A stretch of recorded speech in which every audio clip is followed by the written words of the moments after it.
Welcome to Forever Ago from APM Studios. I'm Joy Dolo, and my co-host today is Lilike from Santa Barbara. Hi, Lilike. Hi, Joy.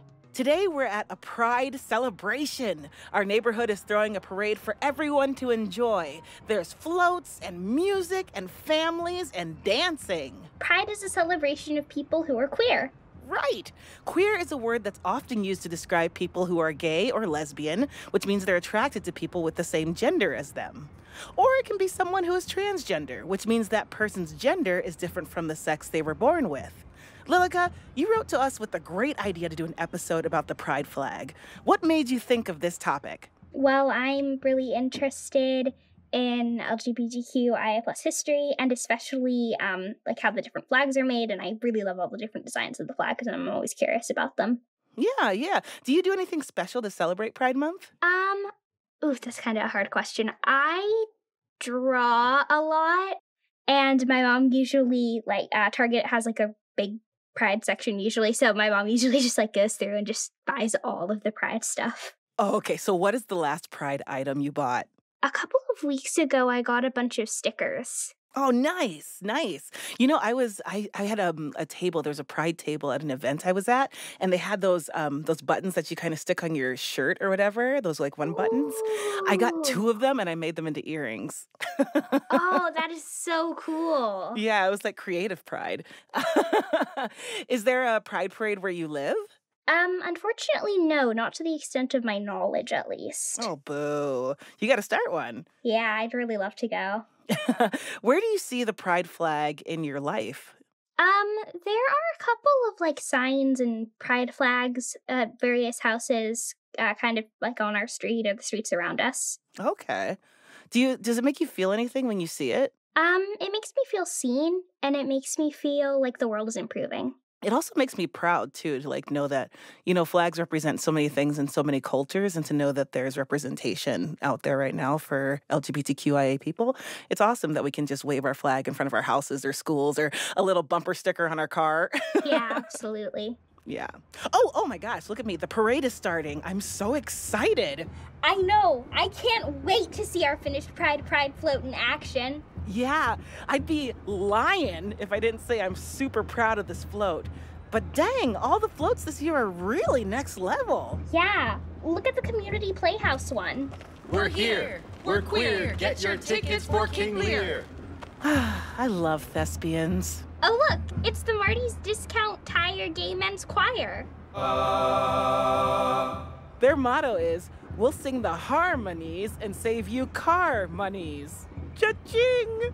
And there's Nico's Necktie Emporium. Look at those rainbow streamers. More like rainbow ties. I love it. Ooh, Bubble Trouble Laundromat is here this year. What does their sign say? Wash, rinse, slay, repeat. And they have a bubble cannon. Much better than last year. Lucia's Taqueria tried out a bean cannon. Tasty, but messy. I was picking pintos out of my hair for weeks. Definitely. Man, Pride is the best. It feels like everyone is here celebrating. That's what it's all about. Celebrating the freedom to be who you are and love who you love. And show up and be seen as your whole self. And all over this parade, on the floats, on shirts hanging from buildings, are rainbow flags. But the rainbow flag wasn't always part of Pride celebrations. For nearly the first 10 years of Pride, that flag didn't even exist. Right. It was designed to give queer people something to rally around, a symbol to let them know they were part of a community. Of course, queer people have always been a part of all of our communities. In fact, throughout history, you can find examples of different cultures recognizing and celebrating queerness. Many indigenous cultures in the Americas recognize and honor two-spirit individuals, which sometimes means people who have both masculine and feminine qualities, or people who are attracted to people with the same gender as them. And during the Han Dynasty in China, which began over 2,000 years ago, 10 emperors in a row partnered with both men and women. But in many countries, especially in the last several hundred years, it wasn't safe for people to show their queerness openly. Let's think back to the 1950s. Your parents would take you to school in one of those big boats of a car. Oh yeah, you might hear some brand new music on the radio called rock and roll. And you would not buckle your seatbelt because there weren't any back then. Frozen dinners served in trays with little dividers were all the rage. Your mom would take it out of the freezer, pop it in the oven, not the microwave because those weren't common, and ding, your TV dinner would be ready. That's not where you were eating a TV for dinner. It was most likely steak, peas, and potatoes. It was called a TV dinner because the whole family could eat them easily in front of the TV. The TV. The gorgeous, captivating, transfixing television. Back then, it was probably still black and white. The 1950s was a great time for TVs and frozen food, but it was a terrible time for queer people. You could be fired from your job for being queer, or kicked out of your apartment, or blocked from entering the United States if you were an immigrant. If you were caught wearing clothes that didn't match up with your assigned gender, you could be arrested. Being queer was even considered a mental illness. And it wasn't just laws that discriminated against queer people. It was common for people to lose friends or even their families for being queer. Queer people lived in constant fear of being found out. But fast forward about 10 years to the 1960s, and things began to change. All kinds of people were standing up for their rights. And that big, beautiful TV sitting in the living room was showing it all. Black people were fighting against segregation and racism. Women were pushing for the same rights as men. Young people were protesting against war. By the time the 1970s rolled around, people understood how important it was for their struggles and their power to be seen. Queer people were no exception. Hey, speaking of TVs, there's Ernie. Oh my God, like of Bert and Ernie? No, from Ernie's Electronics. Ooh, hey Ernie. Cool float. Hey, thanks. It's an LGB TV. Get it? I'm screening a documentary about queer life in the 1970s. It even comes with a remote. Check it out. Okay, let me hit play. By the time the 1970s rolled around, people understood how important it was for their struggles and their power to be seen.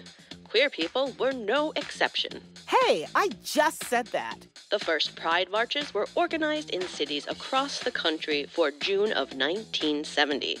The queer community started new organizations, created newspapers, and even changed the laws in some cities so they could express themselves without fear of losing their jobs or housing. That's right. And a few years later, they had a major victory when... Joy!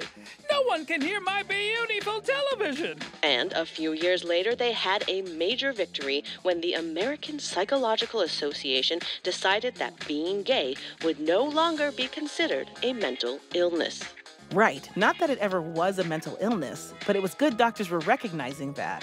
And the next year, Kathy Kozachenko was elected. Lilike, could you turn it up, please? Someone keeps talking over the TV.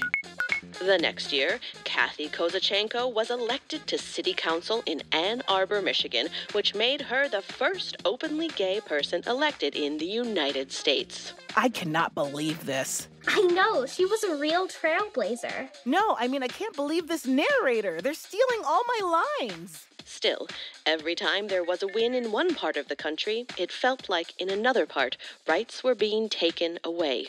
Some cities overturned laws that protected queer people from discrimination. And in California, one lawmaker tried to make it illegal for queer people to be public school teachers. That's terrible. I know. Some people had never felt safe coming out to their friends, families, and employers. But now, things were even harder. And it made many queer people feel like they had to hide who they were again. Wow, Joy! I had no idea you knew so much about this time. Ernie, I think the Pride Parade is backing up a little behind you. Oops! You're right. See ya! Bye, Ernie! Thank you for watching. If you enjoyed this episode, don't forget to hit the subscribe button. Make sure to check out all our great podcasts, Brains On, Smash Boom Best, Forever Ago, and Moment of See you next time.